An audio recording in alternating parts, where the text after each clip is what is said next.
Assalamualaikum warahmatullahi wabarakatuh. Oke, untuk season yang kedua bisa kita lanjutkan. Kali ini pertanyaan dari Bu Nurina. Assalamualaikum, izin bertanya. C dalam poin B, distribusi dalam pandangan ekonomi Islam. Islam mencegah terjadinya penimbunan harta dan memandang setiap orang untuk membelanjakan demi kebaikan masyarakat. Kaitan dan penjelasan ini, menyimpan uang dalam bentuk tabungan apakah bisa dikatakan sebagai menimbun harta? Atau niat menabung mempengaruhi dari kategori penjelasan ini? Maksudnya bertentangan ya.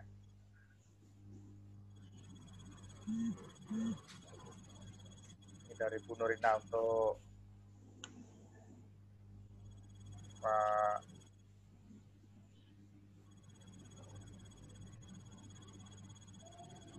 Yono. Pertanyaannya nih. Baik, terima kasih Pak April terkait dengan pertanyaannya dari Ibu Nurina. Apakah sama menabung itu dengan menimbun harta? Jadi kalau menurut pendapat saya itu tidak sama. Karena kalau kita menabung itu ada sesuatu yang memang kita mau capai. Misalnya sesuatu yang kita inginkan itu susah untuk kita dapatkan. Misalnya kita mau memiliki rumah, mau memiliki mobil, kendaraan, misalnya kita mau naik haji, kita tidak akan bisa dapatkan kalau kita tidak menabung seperti itu. Jadi menurut saya itu diperbolehkan saja apabila kita ingin menabung. Tapi kalau kita menimbun harta, kita hanya melakukan menabung tanpa ada tujuan yang jelas. Jadi uang kita banyak, kita taruh di bank, entah kita tidak tahu tujuan uang itu untuk apa. Jadi lebih baik kita menabung untuk mendapatkan sesuatu yang memang sulit bagi kita untuk kita dapatkan.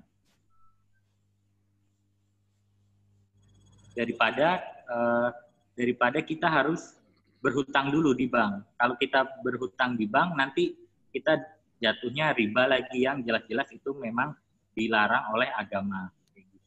Dan juga di samping menabung, jangan lupa kita untuk yang 2,5 pendapatan kita untuk di tempat saya baru masuk. Ada yang memang berhak seperti fakir miskin, yatim piatu dan lain-lain yang sudah ditentukan seperti itu, Pak. Yang mana? Beda antara menabung dan menimbun uang.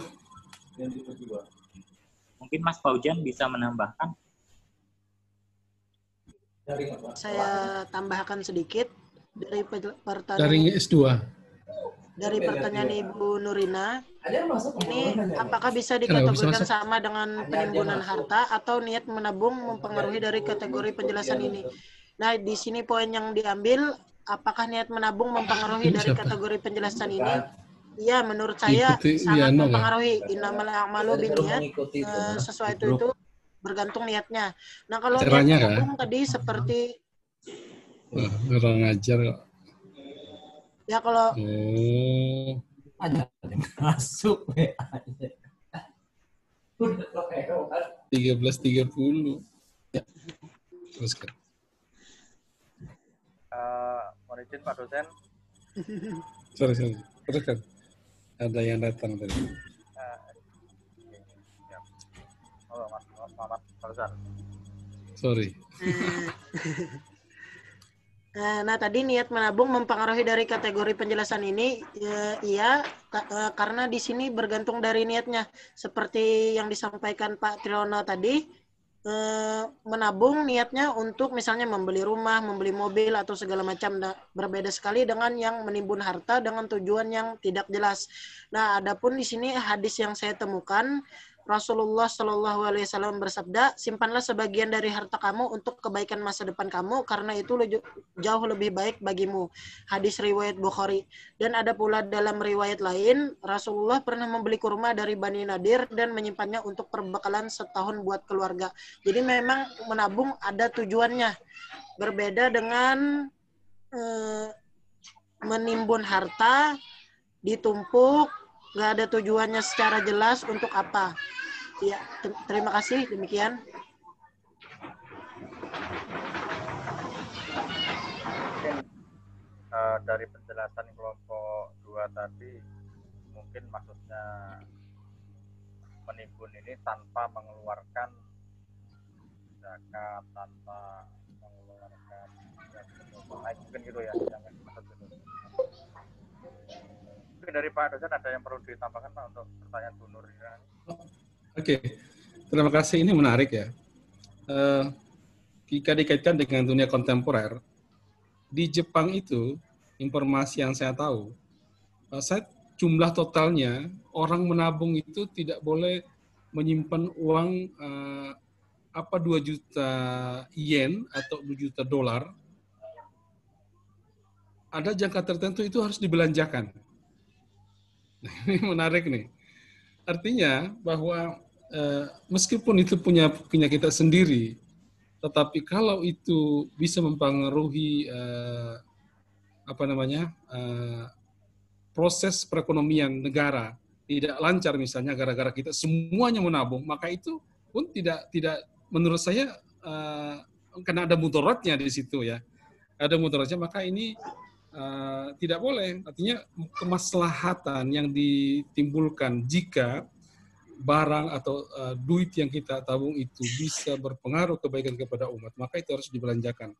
Dan ini menarik ketika saya mendengarkan informasi itu, bahwa di Jepang itu jumlah totalnya saya katakan tadi berapa miliar dolar atau 2 miliar yen, jika dalam tabungan beberapa jangkau tertentu, itu harus dibelanjakan. Nah ini sesuatu hal yang menarik ya. Kalau perspektif Al-Quran, memang selalu kita sering kita baca itu, ya ayyuhallazina amanu taqullaha wal tanzur nafsum ma qaddamat lighadin wattaqullaha innallaha khabirun bima ta'malun itu. Wahai orang-orang yang beriman, lihatlah masa depan itu kan. Apa yang kamu akan kerjakan untuk besok. Wal tanzur nafsum ma qaddamat lighadin itu kan. Apa yang kau di sini kalau beberapa ulama itu bahwa beberapa ulama itu menafsirkan itu akhirat, tetapi ini ayat ini bisa kita tarik maknanya bahwa memang kita harus memperhatikan masa depan dan itu harus diprogramkan. Ada hal yang menarik kehidupan Rasulullah SAW itu bahwa di masa kecil dia belajar berbisnis, ya, belajar bisnis dibawa oleh pamannya dari Syam, dari Mekah ke Syam ke Yaman. Sampai ketemu dengan Bukhairah di tengah jalan itu, seorang pendeta Kristen itu, bahwa sepertinya ada orang yang unik yang sekalian bawa. Siapa itu kan? Lalu dijawablah pamannya, dia adalah anak saya. Dia bilang itu bukan. Ada keunikan, kata Bukhairah itu yang dimilikinya. Ini artinya saksi beliau ini, Bukhairah ini meskipun pendeta, tanda-tanda kenabian ada dan dikatakan jangan kau bawa kemana-mana karena ada orang Yahudi sudah mengincar, dia akan membunuhnya. Nah artinya bahwa ini fakta bahwa Nabi sejak kecil itu sudah berjalan untuk bisnis untuk masa depan, bagaimana manajemen bisnis ke depan, dan itu dibuktikan ketika 25 tahun itu dia menikah dengan Siti Khadijah, dan pengalaman ini menjadi luar biasa ketika dilepaskan oleh Khadijah untuk membawa barang-barangnya dan dia sangat sukses. Nah ini juga bentuk bagaimana memanage masa depan yang baik dalam bentuk ilmu maupun dalam bentuk tabungan yang yang harta yang kita miliki, dan itu saya kira tidak termasuk dalam bentuk menimbun harta. Nah kecuali mungkin di Jepang ini ada keresahan, mereka memiliki uang begitu banyak tetapi akan mempengaruhi perekonomian jika itu tidak dibelanjakan. Sehingga peraturan di Jepang itu ada yang diharuskan sekian miliar dolar yang ada itu jika tertahan, maka dia akan harus dibelanjakan. Itu informasi yang saya tahu. Nah ini artinya bahwa ada hal-hal memang jika kita menabung bisa tidak membawa maslahat ke masyarakat, maka itu bisa ada aturan untuk harus membelanjakan seperti itu. Nah, meskipun juga Islam, Al-Quran juga sudah mewanti-wanti bahwa memang kita harus memikirkan masa depan agar menjadi lebih baik. Ya. Saya kira itu dari saya untuk sementara. Untuk pertanyaan berikutnya dari Pak Ladito Irfano. Mungkin bertanya untuk kelompok 2. Bagaimana pandangan saudara perihal distribusi yang terjadi di Indonesia? Contohnya seperti distribusi BLT yang masih belum tepat sasaran, di mana yang mendapat bantuan justru orang-orang yang mampu. Dan apa saja menurut saudara yang perlu dibenahi dalam konsep distribusi di Indonesia? Kelompok 2. Silakan Pak Jon.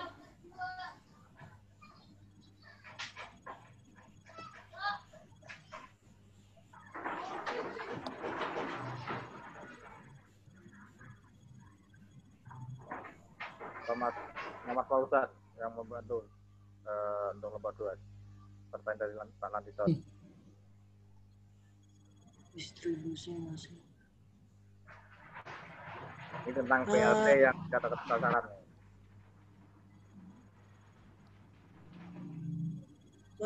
Mas Landito, maksudnya BLT yang bagaimana yang tidak tepat sasaran?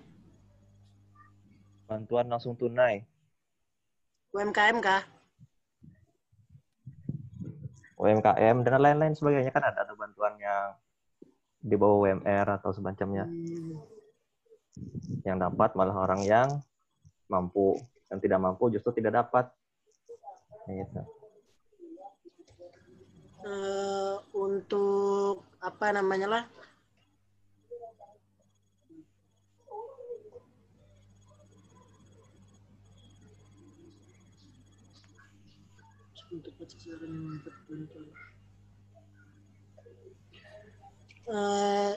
Sebenarnya kalau dari pemaparan makalah kami itu memang sudah sesuai dengan konsep yang ditawarkan syariat Islam. Cuman karena Indonesia di sini khususnya negara yang menganut sistem Pancasila, tentu tidak menggunakan sistem Islam secara keseluruhan. Namun ada beberapa bagian yang diambil dari Islam. Nah, contohnya sini seperti distribusi. Kalau di Islam kan ada namanya Baitul Mal. Nah, Baitul Mal untuk pendistribusiannya sendiri, kalau saya baca dari sumber, ini pemerintahnya yang turun langsung untuk menyalurkan bantuannya itu, pendistribusiannya. Nah, berbeda dengan di Indonesia yang misalnya dari pusat sampai kecamatan, kelurahan, RT, nah itu kan melalui banyak tangan. Jadi mungkin pendistribusiannya ya bagaimana lah, mungkin agak sulit lah karena melalui banyak rentetan dan banyak syarat-syarat yang harus dipenuhi. Dan juga melalui prosedur yang tidak jujur.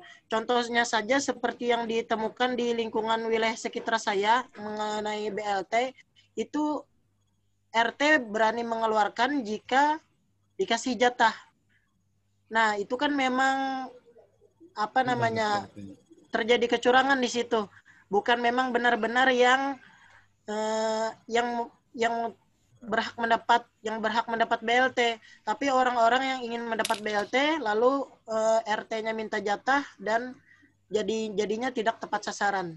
Nah, untuk bagaimana yang perlu dibenahinya, Islam menawarkan tadi konsep Baitul Mal, di mana pemerintah yang turun secara langsung, tapi juga harus dengan individu orang-orang yang benar-benar amanah. Mungkin Mas Triyono menambahkan? Ya, makasih Mas Paujan. Saya setuju dengan Mas Paujan terkait dengan distribusi BLT ini, di mana kalau secara yang kita pelajari ini kan distribusi harta, distribusi barang, dan sekarang juga makin beragam nih distribusi, nggak cuman dua hal itu, ada distribusi bantuan dan lain-lain. Menurut saya yang perlu dibenahi adalah aparat pemerintahannya itu sendiri seperti RT, kelurahan, kecamatan, dan tingkat kabupaten. Itu mereka harus dari tingkat RT itu harus selalu mengupdate siapa saja masyarakatnya yang memang membutuhkan dan siapa saja yang memang secara perekonomian itu sudah mampu, sehingga harus dilakukan update untuk men-change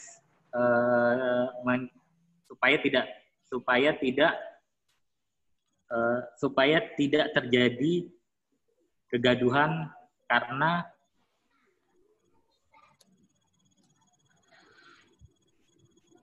tidak tepat sasaran seperti itu. Jadi RT-nya sendiri harus proaktif ke warga-warganya nih. Oh, ini warga saya ternyata sudah mampu, ternyata tidak berhak lagi, dan RT juga harus mempunyai harus mempunyai ketegasan untuk melakukan hal itu, melaporkan ke kelurahan. Begitu juga ke atas-atasnya lagi sampai dengan data tingkat nasional. Sampai seperti Mas Paujan tadi sampaikan, kan ini melibatkan banyak orang, dan ini juga setiap orang itu memang harus bertanggung jawab akan hal ini kayak gitu, supaya tidak terjadi salah sasaran dalam pendistribusian bantuan. Seperti itu.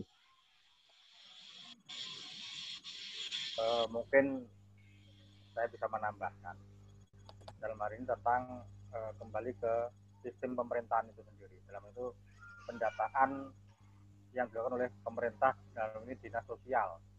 Nah, dinas sosial selama ini saya perhatikan data yang diserahkan itu berkaitan dengan pejabat politik yang berkuasa pada saat itu.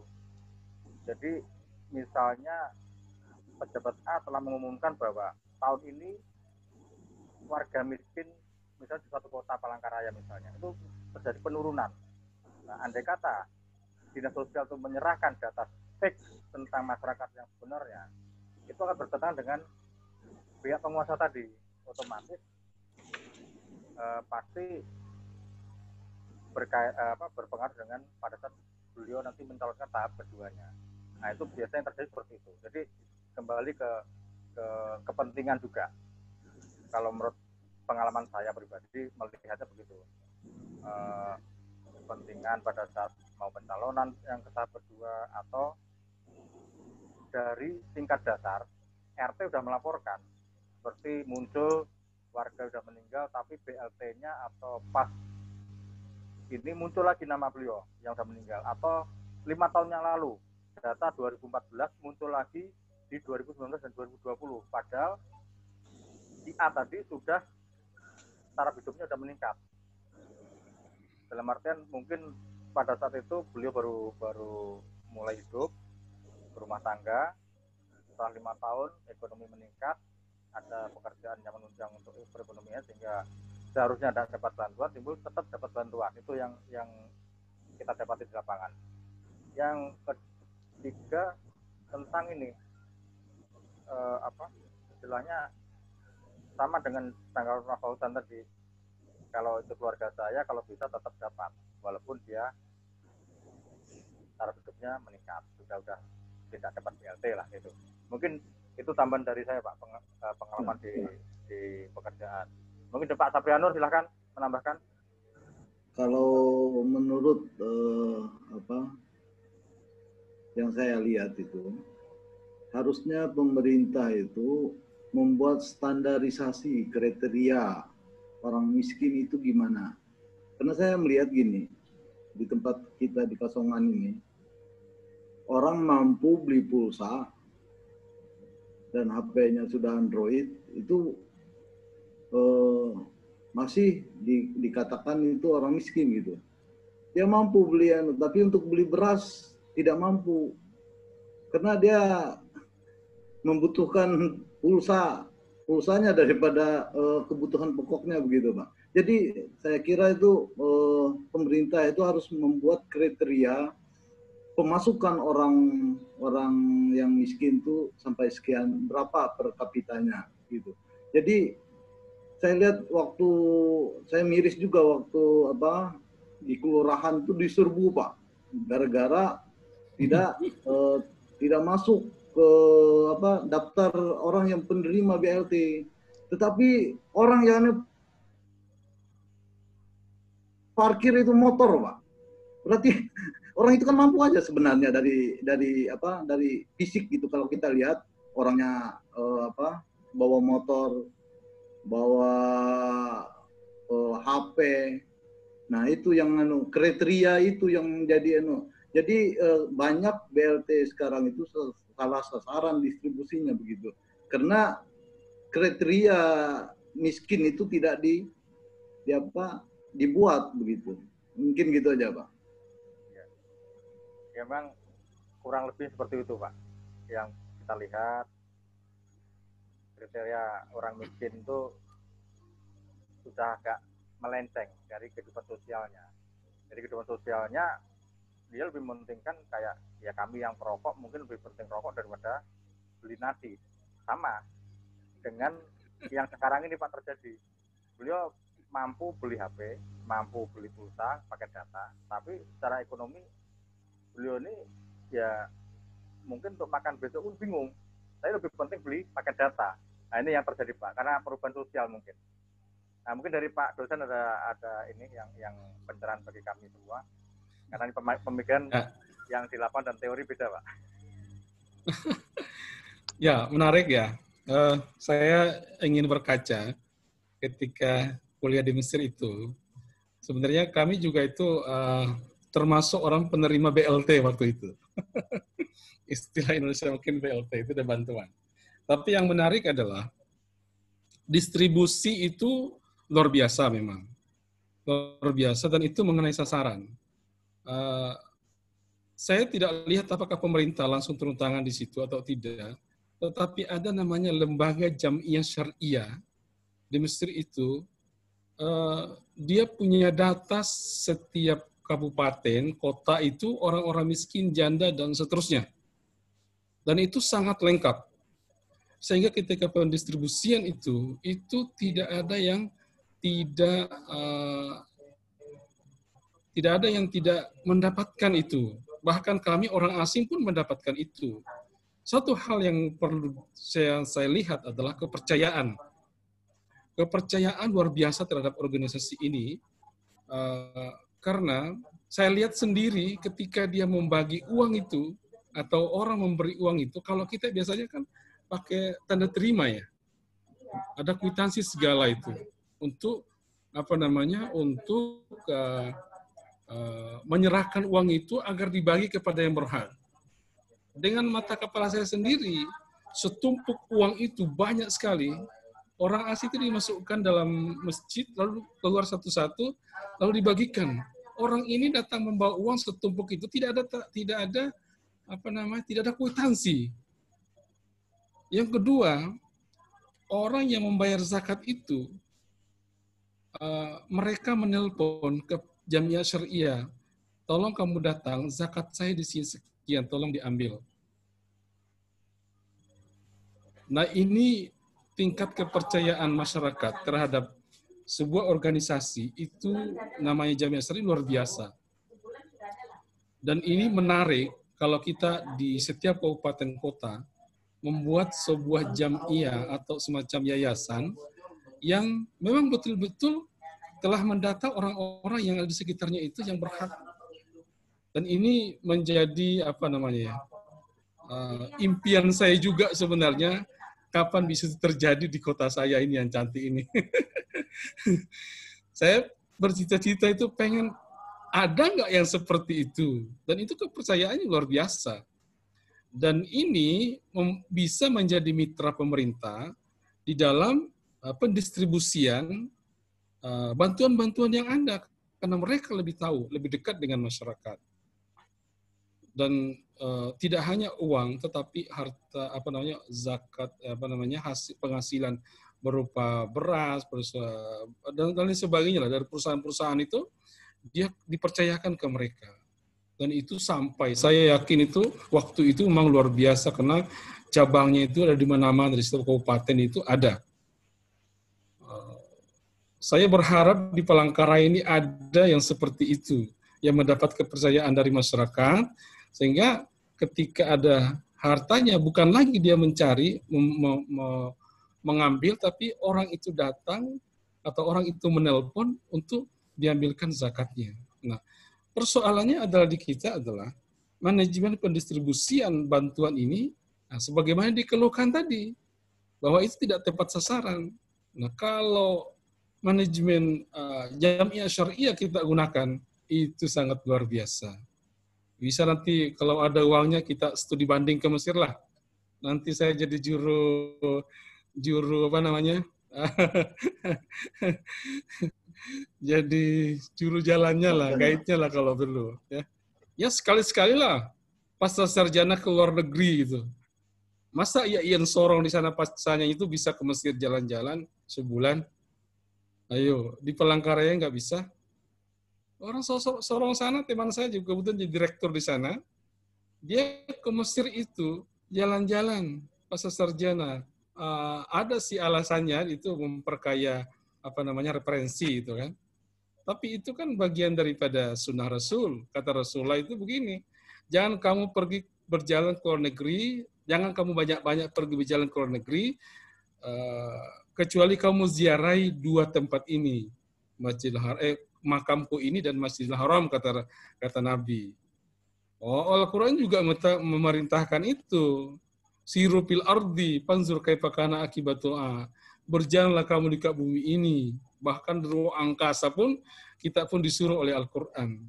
Apa Al-Quran ketika mengatakan begini, lampauilah langit dan bumi ini, kamu tidak akan mampu kecuali dengan sultan. Sultan itu adalah kekuatan besar, artinya modal besar. Pesawat olang-alik lah maksudnya begitu. Nah, itu kan semuanya adalah bentuk untuk menyuruh kita kemana-mana, dan itu juga mendapatkan ilmu pengetahuan agar kita bagaimana sih mereka. Mudah-mudahan di antara grup di sini ada yang mau ke Mesir, nah silahkan teman-teman kita di sana siap menyambut untuk jalan-jalan. Nah, tidak hanya di Mesir, bisa ke Yordania, ke Tunisia dan seterusnya. Nah, teman saya di sini sekantor Ibu Emma, Ibu Emma kan ngajarkan kemarin kan? Itu dari Mesir sudah sebulan di sana. Tenang saja. Jadi apa namanya, dosennya sudah ke sana, masa mahasiswanya nggak ke sana? Sanalah jalan-jalan. Saya sebelum meninggal lah jalan-jalan, setelah umrah ya jalan-jalan. Jadi itu apa namanya, manajemen distribusi memang itu penting ya. Dan organisasi masyarakat itu memang lebih dipercaya di sana. Saya lihat karena dia terjun langsung, data-data mereka itu sangat lengkap. Data mereka itu ada, apalagi sekarang kan saya kira canggih karena laptop, komputer sudah ada, itu bisa mendata semuanya, melist siapa yang sanggup dan tidak sanggup. Nah itu barangkali yang apa namanya perlu mungkin dari masjid kita berdayakan itu dulu sementara. Habis itu dia akan keluar dari masjid, dia akan membuat yayasan sendiri dan itu bisa membantu pemerintah di dalam mendistribusikan, memperbaikilah manajemen distribusi supaya tidak berkelahi terus. Saya juga masih masih tanda tanya itu. Misalnya di sini ada pertanyaan selain tadi tentang bantuan gas tadi itu ya. Itu kan kepada orang tidak mampu. Itu seorang orang miskin di situ. Gas yang 3 kilogram 3 kilogramnya. Nah, ternyata kalau dipikir, kalau itu tidak dibeli orang yang menengah ke atas, itu kayaknya nggak habis. Gas 3 kilogram itu nggak habis. Saya pernah tegur istri saya sendiri, kenapa kamu beli itu?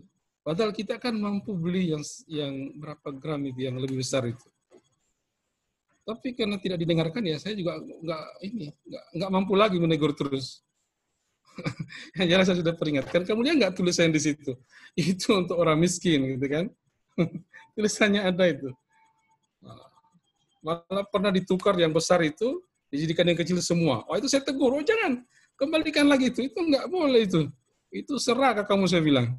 Ngambil hak orang sudah. Akhirnya dikembalikan lagi. Nah ini juga mungkin dari keluarga kita juga perlu diberi pemahaman itu. Karena kalau tidak, itu terus bisa 4 buting, 5 buting di rumah itu yang kecil-kecil itu. Saya bilang kembalikan. Satu saja kalaupun itu memang harus dia satu. Meskipun disuruh untuk yang besar. Nah, ini apa namanya? Pendistribusian itu memang penting karena ini akan apa namanya? Mengurangi gap antara orang kaya dengan orang miskin, orang yang mampu dengan orang yang tidak mampu, gitu kan. Jadi memang nilai-nilai, nah nilai dalam Islam ini memang itu saya apa ya, tidak bisa diungkapkan dengan kata-kata begitu luar biasa. Tetapi kalau tidak ditopang oleh sebuah aturan di belakang, ada undang-undang mengatur nilai itu, maka itu tidak akan berfungsi dengan baik. Disampaikan nilai akhlak begini, jujur, tapi kalau tidak ada aturan yang backup itu, maka kejujuran itu bisa goyah. Taruhlah misalnya korupsi itu. Karena aturan yang di belakangnya ini tidak kuat, maka dia akan terus-terus korupsi. Coba potong tangannya sekalian. Sekali-sekali kah itu potong tangannya. Oh, baru merasakan, oh ternyata kalau begini ya, nyaman. Karena itu Al-Quran itu tegas ya. Tegas sekali Al-Quran itu. Siapa yang membunuh, dibunuh juga. Kenapa seperti itu? Satu orang dibunuh itu kan menghidupkan orang banyak. Itu bahasa Al-Quran. Tapi kita tidak melakukan itu. Karena itu sebuah nilai yang ada di Islam ini, jika tidak di-backup oleh sebuah aturan negara, maka itu akan menjadi tidak terlalu musinya terlalu kuat. Maka harus ada undang-undangnya yang mengatur itu. Tetapi kita di negara Indonesia juga harus paham bahwa ini bukan murni negara Islam, tetapi nilai itu harus diperjuangkan melalui anggota dewan. Oh, disitulah kita berkiprah. Kenapa kita memaparkan? Mungkin ada calon anggota dewan di sini, itu silakan di situ masuk untuk sedikit-sedikit memasukkan aturan-aturan, karena nilai-nilai atau aturan dalam Islam itu ini universal. Itu kebaikan untuk umat, untuk umat manusia, bukan untuk orang Islam saja. Nah, kalau kita mampu menguasai MPR, DPR, itu perubahan aturan untuk membackup aturan-aturan distribusi tadi ini akan semakin kuat. Saya teringat teman saya di Turki sebelum Erdogan naik ini, dulu itu Tansu Çiller, kemudian Najmuddin Erbakan ini adalah sahabat Habibie ketika sekolah di Jerman. Itu yang membangkitkan orang-orang Islam di sana sehingga dia bersatu. Apa kata teman saya ini? Bahwa di Turki sekarang ini sedang dakwah bagaimana bisa menguasai dewan. Tahun berapa itu? Mungkin 20 tahun yang lalu.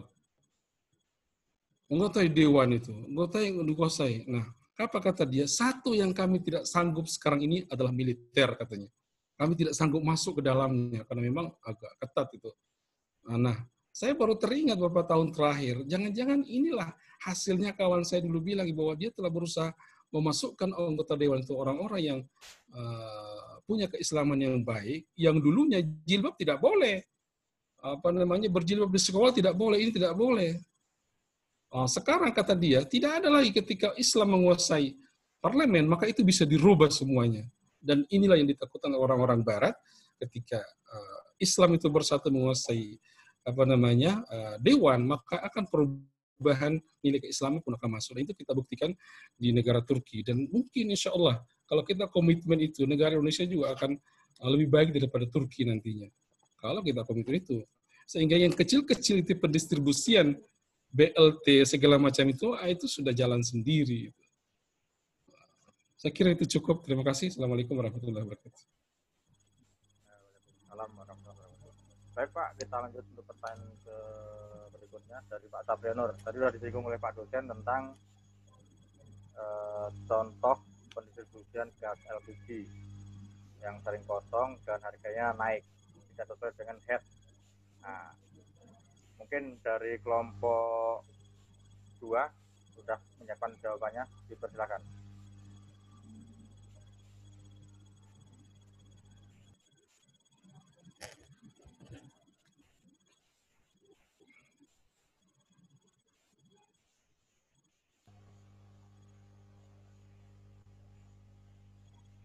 Mas Triyono ada? Ya, terkait dengan penimbunan, Pak ya.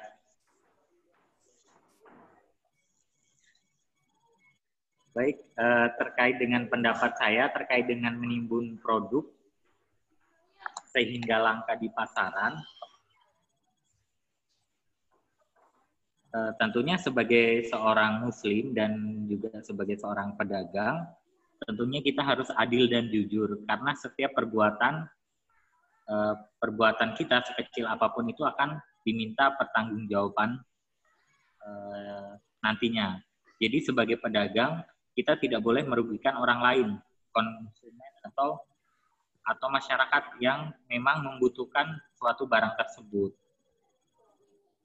Jadi distribusi sendiri prinsipnya harus saling memberikan manfaat dan menguntungkan satu sama lain, baik itu pedagang ataupun konsumen. Jadi pedagang tidak boleh dilarang untuk mengambil untung dari barang yang memang dia timbun itu. Jadi masyarakat juga harus mendapatkan manfaat. Jadi sama-sama memberikan manfaat. Dan juga kembali ke prinsip utama distribusi adalah keadilan, di mana sesuai dengan ajaran kita, yaitu ajaran Islam, dan sebagai warga negara Indonesia juga kita tentunya harus mengamalkan nih Pancasila, sila kelima, khususnya keadilan sosial bagi seluruh rakyat Indonesia. Mungkin Mas Paujan ada ditambahkan? Mengenai pendapat saya pribadi, kalau saya nggak ada pendapat nih, tidak ada pendapat mengenai penimbunan produk ini. Karena menurut saya ini sudah jelas, saya sama yang nawata'na aja, Al-Quran dan hadis. Kalau hadisnya di sini saya dapat hadis riwayat Hakim nomor 2163, dari Al-Qasim bin Yazid, dari Abu Umamah, beliau mengatakan Rasulullah melarang penimbunan bahan makanan. Kemudian hadis riwayat Muslim nomor 1605 dari Ma'mar bin Abdullah, Rasulullah bersabda, tidaklah seseorang melakukan penimbunan melainkan dia adalah pendosa. Sekian, terima kasih. Mungkin dari Pak Sabriano sebagai penanya. Oke. Mungkin Pak dosen ada ditambahkan untuk pertanyaan ini. Lanjut dulu, lanjut. Ayo, siap. Ini pertanyaan berikutnya dari saya, ini berkaitan dengan asal harta. Apakah ada perbedaan tentang harta rampasan perang di zaman Rasul dengan harta jarahan dari situasi keamanan dalam negeri yang terjadi chaos, sehingga terjadi penjarahan, dan bagaimana pendapat kelompok 1 dan 2 ini kan dalam arti ini kan mungkin kita bisa melihat akhir-akhir ini dari tahun 98 setelah reformasi sampai dengan sekarang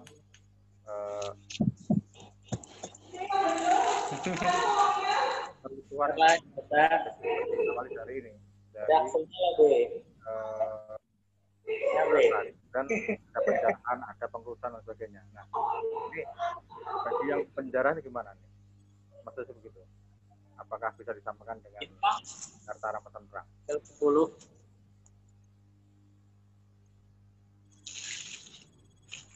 Ini Pak April, pertanyaannya untuk dua kelompok ya Pak April? Iya, 2 kelompok. Karena nih satu distribusinya, satunya ininya. Konsumsinya ya. Jadi apakah haram atau halal? Menurut saya gitu. Kalau untuk distribusinya bisa nggak dizakatkan dari rampasan tadi? Iya Pak. Saya mencoba menjawab ya Pak April. Nah kalau menurut saya, kalau terkait dengan harta rampasan perang dan apa itu tadi sama satunya yang rampasan penjarahan itu berbeda Pak April. Karena menurut saya pada harta rampasan perang itu kan kalau di dalam Islam disebut dengan ganimah atau harta rampasan perang. Di situ kan dijelaskan bahwa ganimah itu perang antara Muslim dan kafir, yang mana pemenangnya berhak merampas harta lawannya yang kalah. Nah itu kalau yang di harta rampasan perang. Beda halnya kalau yang ini tadi penjarahan. Kalau menurut saya penjarahan itu kalau lebih ke hukum menurut saya itu tindakan kriminal. Soalnya Soalnya kan itu memanfaatkan situasi. Kita kan nggak tahu nih, misalkan lagi ada seperti kayak di Amerika kemarin tuh yang demo besar-besaran tentang apa, kalau nggak salah yang kulit hitam kemarin itu kan terjadi rampasan-rampasan, itu jarahan-jarahan. Kalau menurut saya itu haram deh, soalnya itu memanfaatkan keadaan untuk mengambil keuntungan pribadi gitu, Pak April.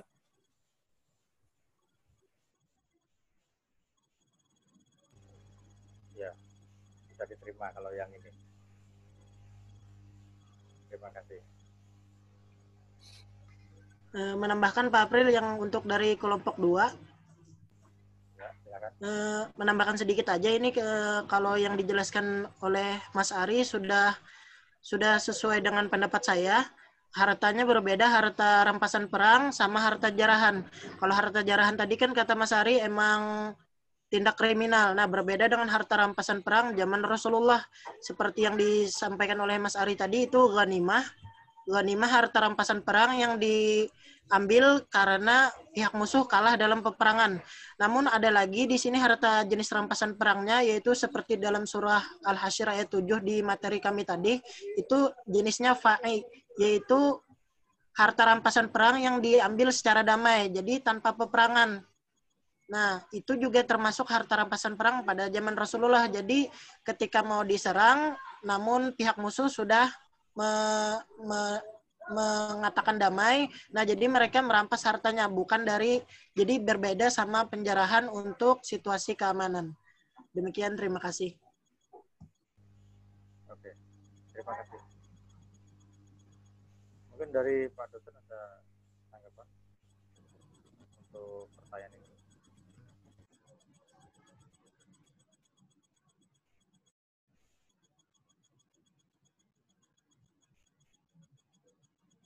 Malah sudah habis ini.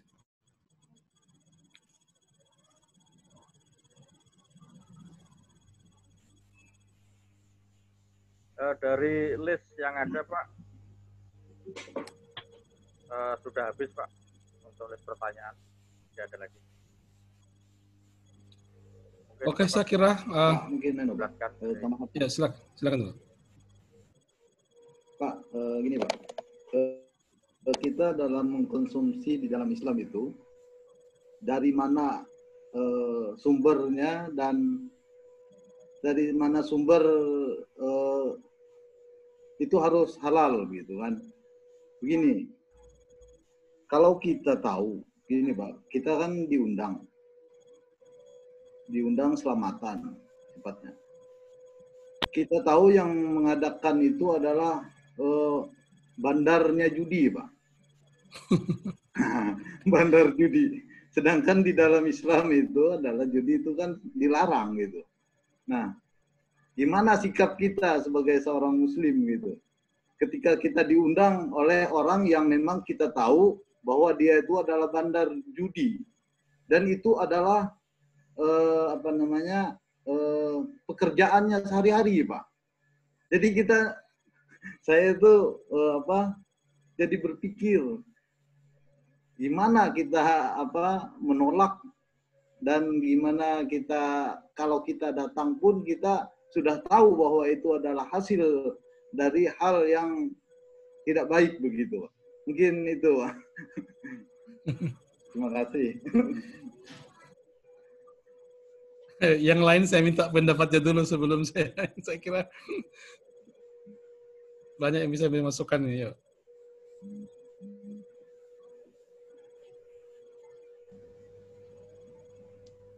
Kalau saya pribadi, mungkin kita menghindar dengan ini, Pak.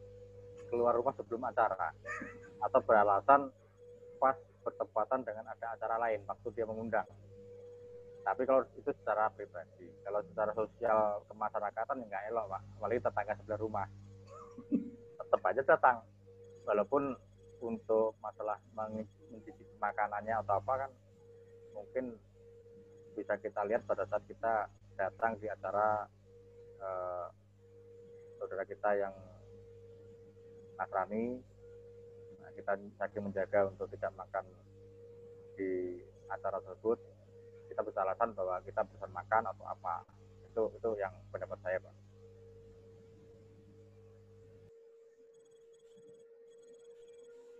Yang lain ya, yang lain. Sebelum kita tutup jam 4 nih.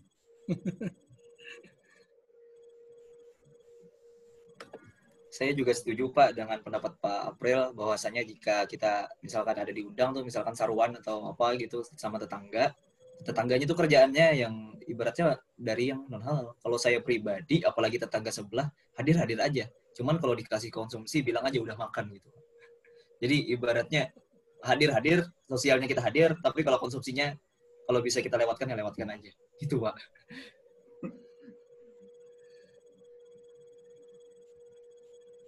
Ya kalau ini saya masuk ya, kalau kita berdasarkan Quran itu kan, siapa yang menghindarkan diri dari syubhat, maka dia akan selamat. Gitu.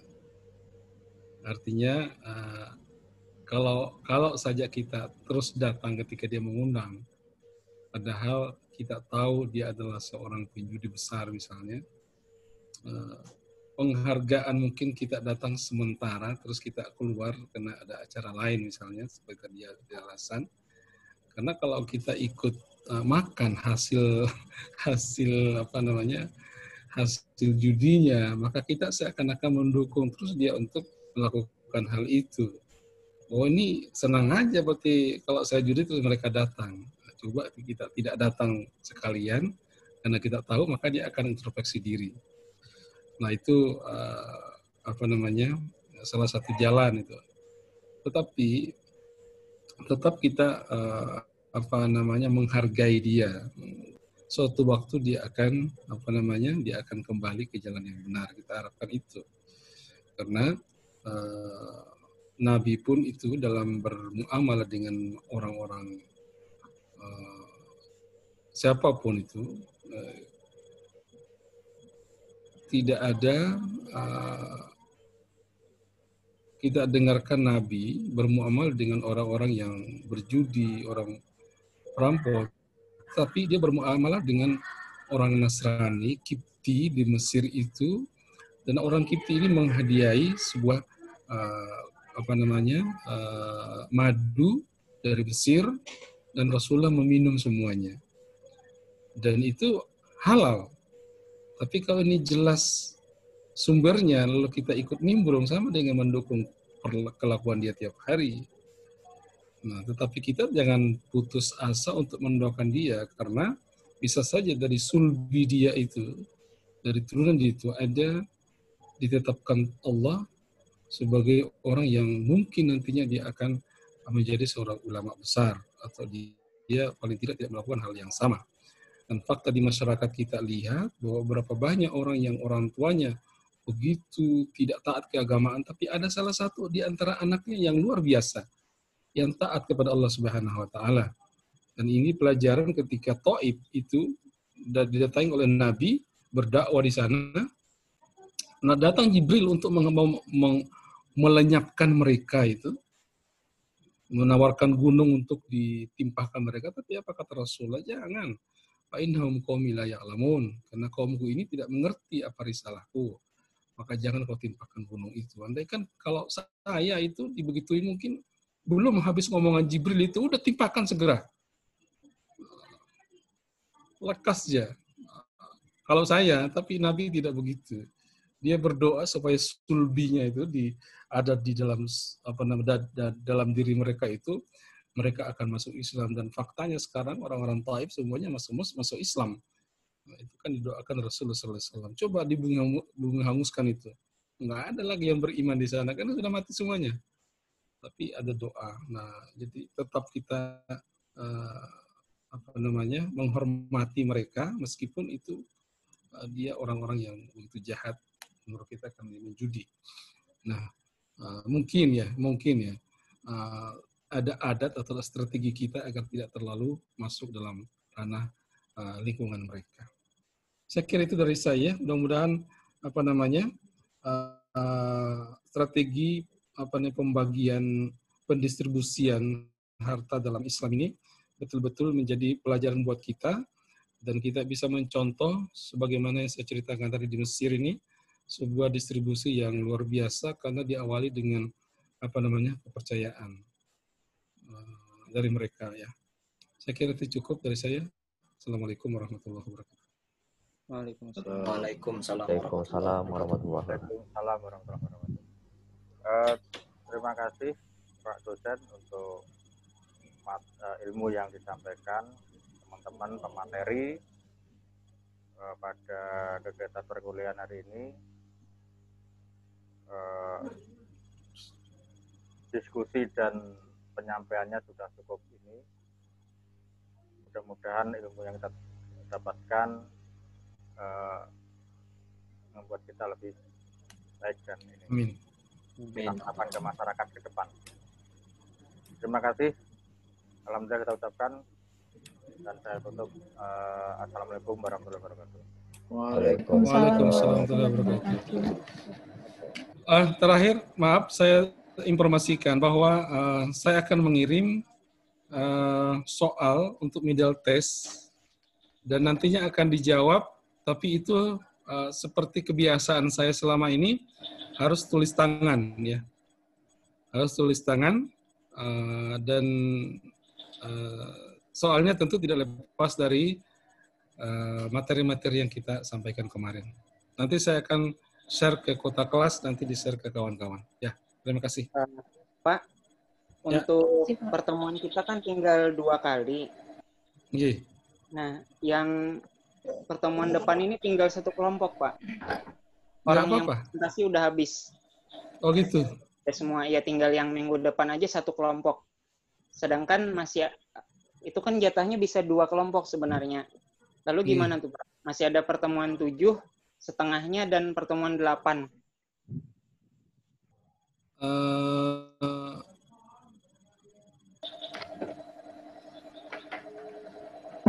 Maksudnya materinya habis di situ?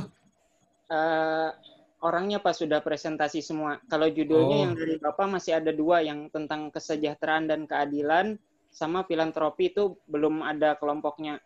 Karena orangnya sudah semua gitu. Cukup. Masing-masing 2-2 ya. Enggak apa-apa. Yang penting kan pertemuan kita cukup. Iya. Jadi pertemuan depan cukup 1 kelompok saja. Iya. Pertemuan 8-nya, Pak? Pertemuan nanti terakhirnya kita ujian di situ. Iya. Iya, Pak. Kita UAS-nya di situ ya. Baik, Pak. Ya, sip. Jadi bertanya, Pak. Ya, silakan. Kalau yang tadi, Pak, yang tes yang Bapak sampaikan tadi itu dengan tulis tangan. Nanti pengumpulannya bagaimana, Pak? Tulisannya seperti biasa. Saya kirim ke Google Classroom. Oh, iya, siap. Ya. Siap. Jadi nanti bisa di-scan. Cam scanner, bisa menggunakan cam scanner. Bisa di-scan langsung di printernya kalau ada. Atau jadikan PDF. Oh, iya, siap, Pak. Bisa dikirim. Saya kira banyak cara untuk menggunakan HPI download scanner itu langsung difoto langsung dikirim. Ya. Oh iya, siap. Tapi usahakan gunakan nama asli ya. Iya. Sebelumnya itu ada yang gunakan bukan namanya, saya bingung mana orangnya ini. Bukan namanya. Jadi nggak ada nilainya jadinya karena saya cari-cari ternyata setelah ini kurang saya ngerjakan Pak, mana buktinya? Nama saya ini, astagfirullah ternyata. Ya, jadi terima kasih Pak. Ya. Terima kasih. Ya. Oke, semuanya selamat dan saya akhiri. Kita tutup Zoom ini dengan baca hamdalah ya. Alhamdulillah. Amin. Terima kasih Pak dosen atas materinya. Salam